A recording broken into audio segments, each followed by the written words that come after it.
comprador de imóveis usados através da Caixa Econômica Federal vai ter que desembolsar mais na entrada. A Caixa Econômica Federal reduziu de 80% para 50% a parcela de financiamento de imóveis usados com recursos da poupança. Significa que o comprador precisará ter a metade do valor do imóvel para se candidatar ao empréstimo. Os financiamentos com recursos do Fundo de Garantia não foram alterados. No Rio Grande do Sul, postos de saúde anteciparam para hoje o início da campanha de vacinação contra a gripe. A meta é proteger as 3,5 milhões de pessoas dos grupos de risco. São idosos, gestantes, indígenas, profissionais de saúde e crianças entre 6 meses e 5 anos.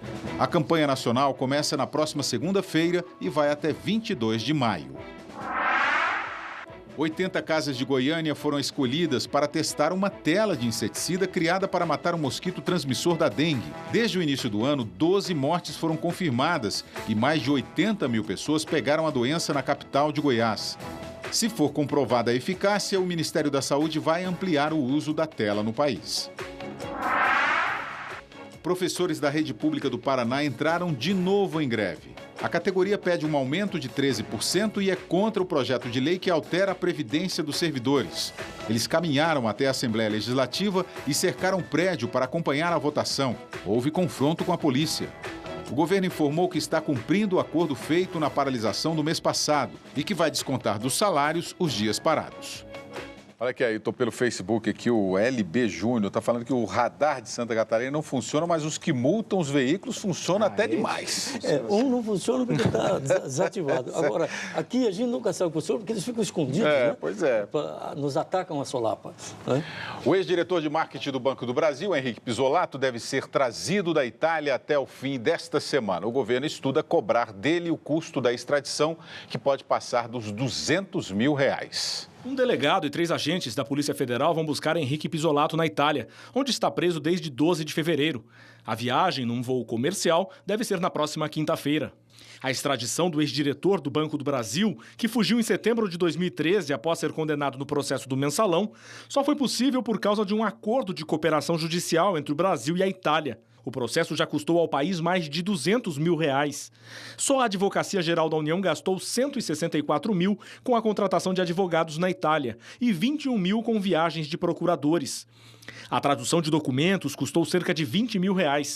O valor daria para comprar, por exemplo, 7 carros populares. Se a gente conseguir recuperar, tá certo, essas despesas junto a ele ou junto a esses recursos que ele andou desviando, eu acredito que vai ser importante. Mas eu acho que o mais importante mesmo é a gente começar a punir aqueles que praticam crimes contra o interesse público, contra a sociedade. A Advocacia Geral da União pretende cobrar de Pisolato os custos da extradição.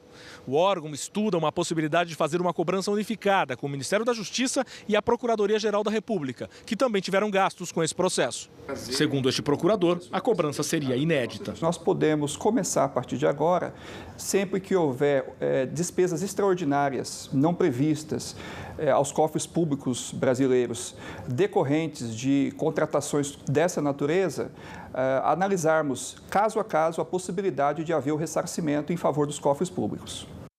Vila, é justo que o Pisolato pague esses custos? É justo. Agora precisa ver se é a base legal para isso. É bom lembrar que o Pisolato, eu acabei acompanhando o julgamento do Mensalão inteiro, sempre digo, não por prazer, mas por obrigação de ofício, e ele controlava o fundo VisaNet, recebeu uma pena severa, inclusive multa pecuniária, além de vários anos de cadeia, e fugiu. Fugiu tudo planejado, inclusive usando os documentos do irmão, que já tinha falecido, votou em nome do irmão em 2008 na eleição municipal e acabou fugindo.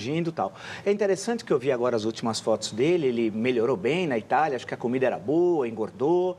Agora ele vem para Papuda, ele pode encontrar alguns companheiros da época do Mensalão, só que agora estão no Petrolão. Os velhos companheiros partidários desse senhor. Agora, é interessante, William, ver como é que funciona a justiça num país democrático. Ela não se dobra a qualquer tipo de pressão. Aqui no Brasil, nós tivemos o episódio Cesare Battisti, que a gente tem sempre que lembrar que é uma vergonha na história do Brasil, participando de 4 homicídios, e muitos falaram assim, não, em represália, o governo italiano não vai extraditar o Pisolato. Não, um governo democrático, plenamente democrático, que não tem ligação política partidária com terroristas e bandidos e assassinos como é o Battisti. O que aconteceu? O Pisolato veio aqui para o Brasil. Enquanto isso, nós continuamos abrigando uma pessoa que foi julgada num país onde vigora o Estado Democrático de Direito, como é a Itália, foi condenado à participação de 4 homicídios e está aqui no Brasil. Portanto, nós abrigamos um assassino. Vila, o Visanet desviou 80, sem valores atualizados, na época era 73 milhões, sem ser valores atualizados. O Gabriel P. está perguntando, o que é esse tal de Visanet? É o fundo do Banco do Brasil, né, que servia também para desviar dinheiro para propaganda, que é a jogada, aí que entra o Marcos Valério. Só que, comparado ao Petrolão, o Mensalão é caso de juizado de pequenas causas, como já disse um ministro do Supremo Tribunal Federal. Eu, por exemplo, considerei à época, até escrevi um livro, chamado O Julgamento do Maior Caso de Corrupção. Ingenuidade minha. O Petrolão, que estava ocorrendo durante o Mensalão, inclusive com alguns mesmos participantes, Zé Dirceu, por exemplo, que sempre está envolvido, né, com corrupção, está na Operação Lava Jato e foi condenado, né, na ação penal 470, que é do Mensalão, estava atuando em corrupção em pleno julgamento do Mensalão, mas foi, na época, sem ser atualizado, 73 milhões. Ayrton, o que muda com a presença do Pisolato aqui no Brasil? Só o cumprimento da pena, né? Esse caso aí da 200 mil que vai cobrar pelas custas do processo de extradição, não pode, não, né? Eu não tenho lei para isso, eu acho que é difícil criar uma lei, porque esse é o ônus do Estado. O Estado tem uma pessoa foragida e vai buscá-lo. E, aliás, vamos lembrar, Ministério da Justiça, Procuradoria-Geral da República e a Advocacia-Geral da União, o trabalho foi um trabalho consequente. Eles agiram com tudo que podiam para conseguir trazer o Pisolato para que viesse cumprir pena no Brasil. E a tese da defesa do Pisolato é uma tese muito frágil. Dizer que as cadeias brasileiras não ofereciam condições de segurança. É claro que muitas cadeias brasileiras não oferecem nenhuma condição de segurança, mas há algumas. Essa, por exemplo, foi recomendada a Papuda, onde estiveram presos os outros que participaram do Mensalão e de outros crimes, também contra o erário público. Essa funciona. O que eu acho que tem que ser visto aí, William, agora, é que a Itália não foi assim, então, como o Vila diz, porque quando o Salvatore Cacciola, que deu aqui um golpe no sistema bancário, fugiu para a Itália negou a extradição. Não é? Pois o Batista, por trás de toda a articulação dele, tinha uma militância política de enfrentamento com o regime vigente. Era democrático, né? Um regime democrático de plenas liberdades democráticas. Ele pertencia a uma organização, não sei se marxista, qual é o ramo dela, mas eu sei que ele tinha uma organização de luta armada que enfrentava a ditadura. Então, esse componente político norteou o comportamento de muita gente no Brasil que aprovou que não fosse fornecida a autorização para que ele saísse do país. Enfim, o que eu acho é que tem que se louvar o comportamento das autoridades brasileiras que foram lá e trouxeram o prisioneiro. Agora, o ônus é do Estado. Eu acho que o ônus é do Estado. É difícil transferir isso para o acusado. Enio Torres Granel aqui, o tempo de cadeia de Pisolato na Itália não conta para a pena dele aqui no Brasil? Conta, né? Isso aí? Conta também, né? Conta. Continuamos? Continuamos, vamos ver o vacariodúto, né? Apesar dos feriados, o Congresso Nacional, que geralmente para nas semanas de recesso, tem trabalhado a todo vapor, principalmente depois da queda de braço entre o presidente da Câmara, Eduardo Cunha, e do Senado, Renan Calheiros. Para quem tem fama de trabalhar apenas de terça a quinta-feira, os parlamentares estão até surpreendendo. Nas últimas semanas, avançaram os projetos de lei da terceirização, do orçamento, incluindo o aumento do fundo partidário, da diminuição do número de ministérios, da redução da maioridade penal, do porte de arma, do voto distrital dentro das propostas de reforma política, além das medidas previstas no ajuste fiscal. Em uma democracia, é mesmo de se esperar que o Poder Legislativo tenha certa independência e não seja um mero homologador dos desejos do presidente da República.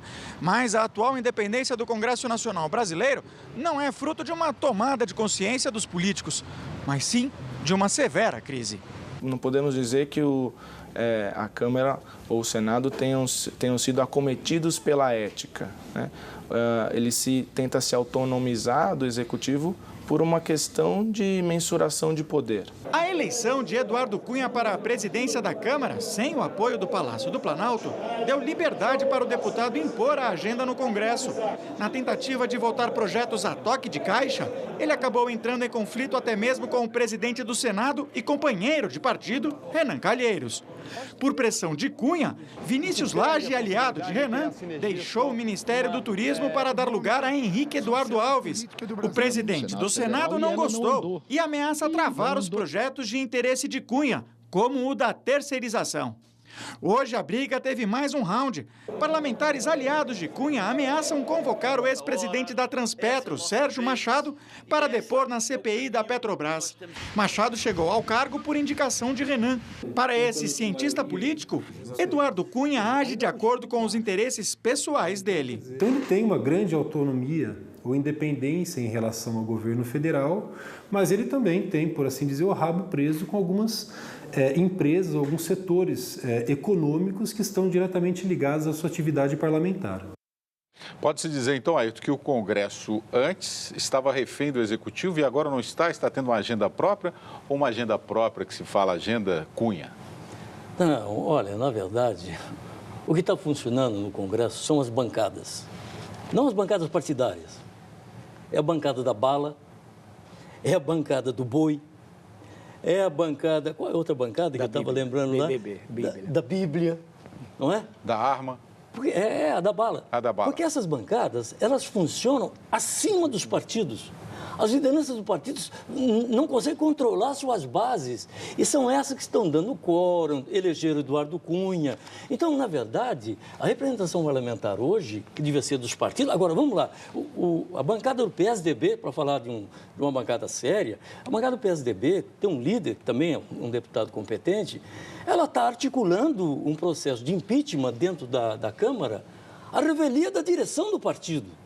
Não há uma tomada de posição do PSDB, seu diretório nacional, sua comissão executiva nacional, para determinar isso. Não, a bancada entendeu que ela, como bancada, pode agir, independentemente do que pensam os que vou chamar de cardeais partidários ou das lideranças maiores partidárias. Então, na verdade, o Congresso Nacional, eu fui deputado e participei de um grupo de oposição que foi chamado de Grupo de Oposição Autêntica. Era um grupo do MDB que fugia do controle do partido para enfrentar com mais veemência a ditadura militar, com os riscos que isso acarretava. Muitos deputados foram caçados, perseguidos, não é? Mas, na verdade, naquela época, era uma frente de oposição. Hoje, não. Supostamente, não é, Vira? Os partidos têm um programa, têm uma ideologia dentro desses programas, têm um comprometimento. E essas bancadas atuam em nome de quem? Da bala, do boi e da Bíblia. Não é? Mais ou menos, né? Eu acho que claro, há uma leitura também desqualificadora de algumas bancadas. Eu acho que não tem nenhum problema que tenha uma bancada religiosa, eu acho que funciona. Eu acho que nós vivemos um período de grande crise. Aparentemente há uma paralisia da crise, ela está paralisada, mas quem está paralisado é o país. Quem pega os jornais de fim de semana e as revistas semanais, o panorama é gravíssimo. Então, quando vê essa briga entre presidente da Câmara e presidente do Senado, a questão legislativo versus executivo, porque a situação está caótica. Por exemplo, o presidente do PDT, Carlos Lupe, dá uma entrevista ao jornal Estado de São Paulo e diz, olha, eu acho que o PT roubou demais, exagerou, pode roubar, mas nem tanto. Eu imaginei que a presidente da República, em seguida, ia defender o seu governo. Silêncio absoluto. Pô, falou que o seu governo é corrupto, senhora presidente. E a senhora fica quieta. Aí fui ver o BNDES também no próprio domingo, no mesmo jornal. Segundo o Banco Central, você só pode emprestar até 25% para um cliente do seu capital. Para a Petrobras, o BNDES emprestou 70%. Ilegal. Então, perceba a situação. O prejuízo da Petrobras de 2014 foi maior desde 1991. Não acontecia isso desde 91. Poxa, um prejuízo de 21 bilhões e 500 milhões, um prejuízo disso. Quem é que vai pagar o Aldemir Hello Bandini? Quero saber que você precisa explicar para nós. 21 bi, a corrupção 6 bilhões e 100 milhões de reais. Os ativos... 44 bilhões que caiu. A dívida é 2,5 vezes o valor total da empresa. Puxa vida, então tudo, você mistura o Petrolão, pega as acusações, vê o sítio do ex-presidente Lula, o sítio que eu citei aqui semana passada, ou retrasada, de Atibaia. Foto, o sítio, William, de Atibaia, deixa os jardins da casa da Dinda, aquele que o Brasil fez um barulho em julho de 1992, feita pela Brasil Garden, transforma, quando a gente olha o sítio do ex-presidente, a suntuosidade. Com que dinheiro foi comprado aquilo? Com que dinheiro foi feita aquela reforma? Isso que eu queria saber. As pessoas de dignidade, William, querem saber isso. Pega aquilo e compara com os jardins da Dinda. Os jardins da Dinda é um canteiro, um canteirinho. Eu quero saber, Lula, como é que você pagou aquilo? Né? Então, quando você junta tudo... E o Museu Lula em São Bernardo do Campo? Já custou 23 milhões de reais e está inacabado o Museu Lula. Então, pera, você junta tudo isso, é Petrolão, é o presidente, é o Lupe, é o BNDES. Nós vivemos uma situação caótica, é o pior momento dos últimos 50 anos da história do Brasil, político. É um momento terrível, a economia paralisada, desemprego, recessão. Então, a grande questão... Hoje, uma presidente que não vem se defender quando alguém que foi ministro dela, o Lupe foi ministro do Trabalho dela, e o PDT domina o Ministério do Trabalho. Fala que o governo é o mais corrupto, exagerou no roubo, e a senhora fica quieta. Alto lá, né? Ô, Vila, mas vamos lá. E o Congresso Nacional, ele está andando mesmo? Está andando. Projetos, você acha que o Congresso está ativo? Está andando, como a está própria mais, reportagem muito mostrou? mais que o ano passado. E essa briga Está andando para a direita. Não, e tá essa andando. briga do Cunha e do Renan? Isso é normal. Isso é normal? Isso faz parte da natureza do PMDB, essa divisão? O PMDB é uma federação de caciques e não é de hoje. Né? O PMDB é uma federação de caciques há 2, 3 décadas. Não é de hoje que ele tem os projetos estaduais que se sobrepõem ao projeto. Por isso que o PMDB, desde 1994, não tem o candidato a presidente. Né? Portanto, agora, a disputa entre presidente da Câmara e presidente do Senado ocorreu em outros momentos da história. Portanto, a grande questão é que o Congresso está andando. Agora, o PT, que está perdendo todas as votações e que hoje não tem mais a maioria que tinha o ano passado, começa a desqualificar a Câmara e o Senado. Quando ganhava, era uma maravilha. Agora, perde e desqualifica. Então, ele está, o Legislativo, agindo. Eu não tenho simpatia nenhuma em relação ao senhor Renan, nem em relação ao senhor Cunha, porém, eu tenho de reconhecer que hoje, em 2015, ele está muito mais independente em relação ao Palácio do Planalto do que estava em 2014, porque o sonho do PT é transformar o Legislativo e o Judiciário em seus puxadinhos. Aí você está falando não aí, vamos William, lá. Eu estou falando não porque eu nunca vi um Congresso caminhar tão rapidamente para uma posição a mais conservadora possível. Você vê o que propõe essa bancada evangélica, o que propõe essa bancada da bala, vê os ruralistas que se organizam para defender os seus próprios interesses, não é?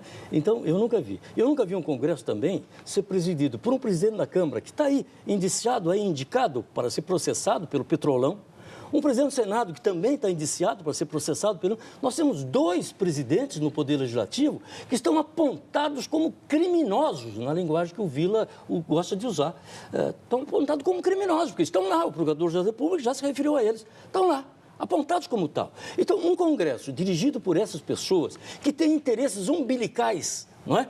Por quê? Porque o senhor Renan perdeu a transportadora de petróleo que estava na mão do Sérgio Machado, porque o senhor Renan perdeu o Ministério do Turismo para o senhor Henrique Eduardo Alves. Isso é um jogo de poder dentro do PMDB que dividem os espaços. Na verdade, eles devem estar tomando uísque juntos. Michel, Renan, Henrique, devem estar ali acertando tudo. E aí aparentam essa ideia. Agora, eu não concordo de que o PMDB, essa liderança do PMDB, seja uma liderança desqualificada. Ela prestou relevante serviço para o país em todos os níveis. Eu acho que... obediência partidária, por isso que eu falei, partido sério não se pode comportar como um partido que não é sério. E o PSDB, para mim, é um partido sério. O seu líder é um deputado sério. Ele está invertendo a coisa no Congresso. Ele está passando por cima dos jogos de diretrizes partidárias. E ele não pode. Ele é um promotor de justiça. Em que lugar ele está passando? Porque o presidente do partido é favorável? Não, eu vou explicar. A diretriz partidária estabelece em reunião do diretório que diz. O diretório determina se seja tomada essa política e o partido tem que seguir. Isso está no estatuto de todos os partidos. E o Diretório Nacional do PSDB não se reuniu para tratar de umas questões das mais importantes que pode passar pela pauta do Congresso, que é um processo de impeachment. Não se reuniu. Mas deve se reunir. Presumo, mas né? O que eu estou dizendo, Vila, é que o líder atropelou a instância partidária e resolveu fazer da bancada um instrumento de ação política por si só, que é um equívoco que ele está cometendo. Eu digo que é um equívoco, eu não acredito que ele esteja de má fé nisso, é um equívoco. Não é? Como eu volto a dizer, é um deputado sério. Eu conheço um deputado sério. E o partido não é um partido como os outros que nós estamos agora há pouco aqui. Mas está errado. Isso vai levar para onde? Uma desorganização total partidária, um Congresso que vai prosperar. Agora vai surgir a bancada que está faltando bala, já tem bala, já tem Bíblia, já tem boi. O que está faltando? Bancada dos traficantes? Será que já não tem? Não podemos olha, espera um pouquinho, não podemos comparar a bancada evangélica com a bancada de traficantes. Então, eu não tenho muitas das propostas apresentadas por essa bancada, eu não tenho simpatia, mas há uma questão muito clara. Você tem as bancadas que suprapartidárias, por sinal do pré-64, havia as frentes, né, que também eram suprapartidárias. Tem agora, em outros momentos do Congresso também existiu. Agora, eles têm as suas divergências. Que o Congresso funciona melhor esse ano do que o ano passado, me parece inequívoco. Agora, em relação ao PSDB, é importante lembrar que há uma diferença, e é verdade, entre o Senado e a Câmara. A Câmara tem uma postura, a bancada do Senado um pouco diferente. Não foi decidido. Hoje os jornais estão cheios, dizendo assim, segundo seus juristas consultados pelo partido, segundo o Estado e a Folha de São Paulo, há razões jurídicas, mas ainda não há condições políticas. Eu acho isso maravilhoso. Quer dizer, a lei foi violada, mas não tem condições políticas de encaminhar. Se fosse o contrário, aí seria verdadeiro. Você está querendo fazer politicamente uma coisa que não pode fazer legalmente, mas há razões legais. A lei de 1950 é clara. Cometeu, sim, a senhora presidente, crime de responsabilidade. Operação Lava Jato, o Ministério Público denuncia o ex-tesoureiro do PT, João Vacari Neto, e o ex-diretor de serviços da estatal, Renato Duque, por lavagem de dinheiro. Segundo a denúncia, Duque Vacari e o empresário Augusto Ribeiro de Mendonça Neto, do Grupo Cetal, lavaram R$2,4 milhões entre abril de 2010 e dezembro de 2013. Uma parte da propina foi paga por empresas do Grupo Cetal Óleo e Gás para Renato Duque. Elas usaram a editora gráfica Atitude a pedido de João Vacari Neto. Os procuradores apontam várias ligações da gráfica com o PT. Empresas do Grupo Cetal assinaram 2 contratos com a gráfica, que nunca prestou nenhum serviço para o grupo, apenas emitiu notas frias para justificar os pagamentos. O procurador Deltan Dallagnol, coordenador da Força-Tarefa da Operação Lava Jato, reitera que, embora a nova denúncia cite apenas o PT, o esquema de propinas da Petrobras é pluripartidário. Em denúncias anteriores, PP e PMDB também foram incluídos. Todas as siglas negam participação. Nosso sistema hoje ele é cancerígeno, ele favorece o surgimento de tumores, ele favorece o surgimento de corrupção. Se nós queremos acabar com a corrupção no país, nós devemos oferecer um tratamento sistêmico para que o sistema deixe de ser cancerígeno. E a Controladoria Geral da União vai definir o valor das indenizações que as empreiteiras deverão pagar à Petrobras.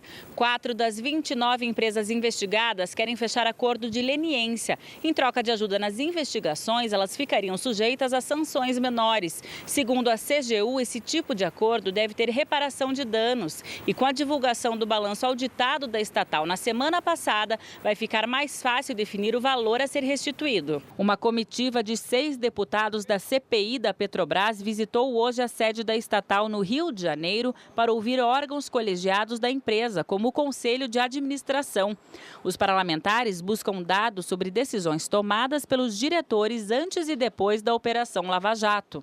A CPI precisa trabalhar e, acima de tudo, propor mecanismos mais eficientes para evitar que no futuro ocorra o que ocorreu recentemente, que se já for uma página virada, será muito bom para a empresa e para o país.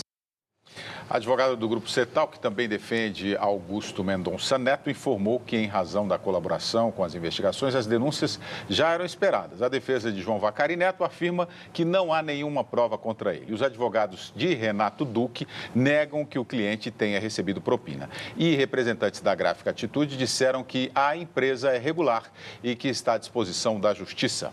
Vai, Marco Antônio Villa. Ele fica impaciente durante a reportagem. Mas eu fico vendo bandido, corrupto, ladrão.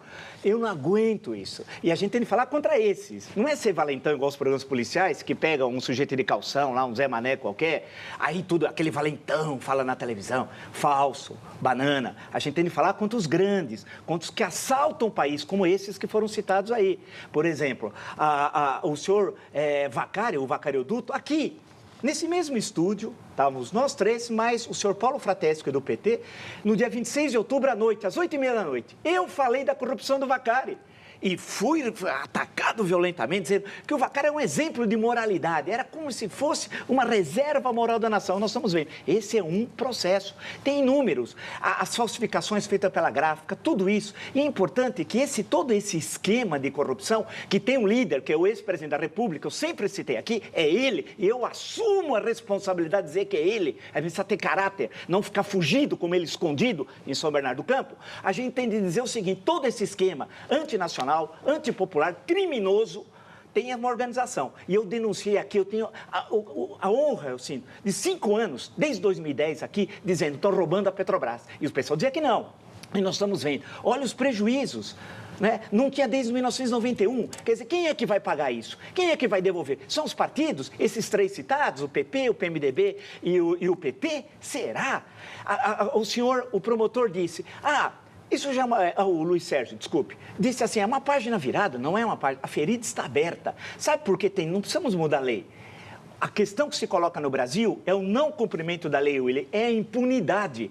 Eu acompanhei, volto a dizer, já disse hoje o julgamento no Mensalão, o Zé Dirceu prestando consultoria na Papuda, recebendo 1.300.000 na Papuda. Que isso? Enquanto o Marcos Valério, 37 anos, e a dona do Banco Rural, a senhora Cátia Rabelo, 16, é impunidade, é a farsa da justiça brasileira. Vamos ver se agora a justiça tem vergonha na cara, porque quem paga o salário de vocês somos nós. Olha, eu não considero a justiça brasileira uma farsa. Eu quero deixar clara essa minha posição para não se confundir com a posição dele. Porque a justiça agiu, apreciou as provas do processo Mensalão, condenou quem devia ser condenado e as condenações foram executadas. Então, eu não posso dizer da justiça brasileira, posso dizer muitas coisas de alguns juízes, posso dizer, mas da justiça brasileira, do Supremo Tribunal Federal, eu tenho e respeito as posições tomadas. Posso não ter ficado satisfeito com essa ou aquela decisão, mas foram decisões tomadas num plenário, com votações individualizadas, onde cada ministro expôs o seu voto.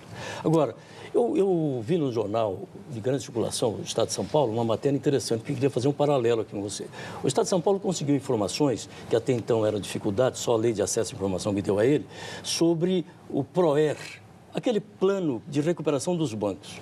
Eu só queria estabelecer um paralelo para mostrar como a coisa mudou nesse país. Naquele tempo, essas coisas não tiveram a ressonância que teve esse processo agora, tanto Mensalão como Petrobras.